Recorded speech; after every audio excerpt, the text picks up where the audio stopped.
हम पढ़ने जा रहे हैं राजस्थान के प्रमुख व्यक्तित्व। बात करते हैं सबसे पहले कोमल कोठारी जी की। तो कोमल कोठारी जी का जन्म हुआ था 4 मार्च 1929 को। 4 मार्च 1938 को कपासन चित्तौड़गढ़ के अंदर। इनकी जो पहचान है वो रूपायन संस्थान के संस्थापक के रूप में होती है, जो कहाँ स्थापित है, जोधपुर में, जिसकी स्थापना कब हुई थी, 1960 के अंदर। फिर दूसरा व्यक्ति के बारे में हम जो चर्चा करते हैं तो नाम आता है जगजीत सिंह का, जिनका जन्म 8 फरवरी 1941 को राजस्थान के श्री गंगानगर जिले में हुआ था, जो एक गजल गायक के रूप में जाने जाते हैं, जिनकी अंतिम जो गजल थी वो थी ना चिट्ठी ना कोई संदेश है वो कौन सा देश जहां तुम चले गए। उसके बाद व्यक्ति आता है विश्व मोहन भट्ट, जिनका जन्म हुआ था 12 जुलाई 1950 जयपुर के अंदर हुआ था। इनकी जो पहचान है, इन्होंने भारत के अंदर मोहन मीणा का आविष्कार किया था। और उसके बाद ये जो राजस्थान के साथ संपर्क रखने वाले व्यक्ति थे, इन्हें ग्रैमी पुरस्कार भी दिया गया था।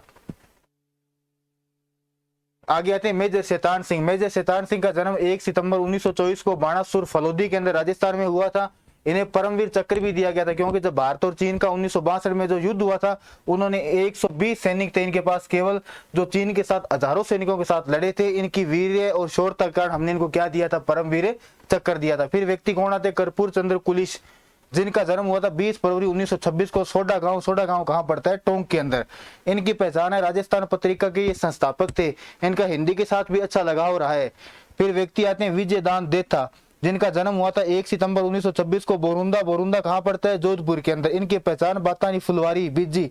बिज्जी इन्हें हम प्रेम से बोलते थे, और बातानी फुलवारी के कारण इन्हें साहित्यकार का पुरस्कार भी दिया गया था। किस ग्रंथ के कारण, बातानी फुलवारी के कारण।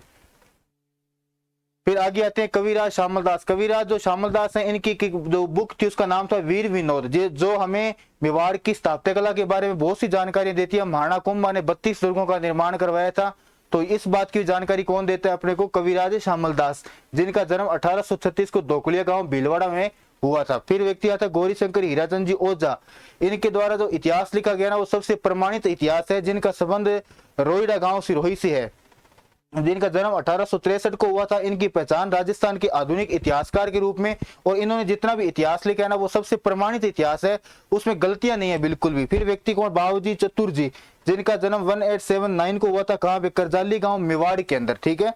और जिनकी पहचान के लोक संत और कवि, ये एक लोक संत भी थे, और लोक संत होने के साथ साथ ही लोक कवि भी थे। इन्होंने अनेक कविताओं की क्या की थी, रचना भी इन्होंने इनके द्वारा की गई थी।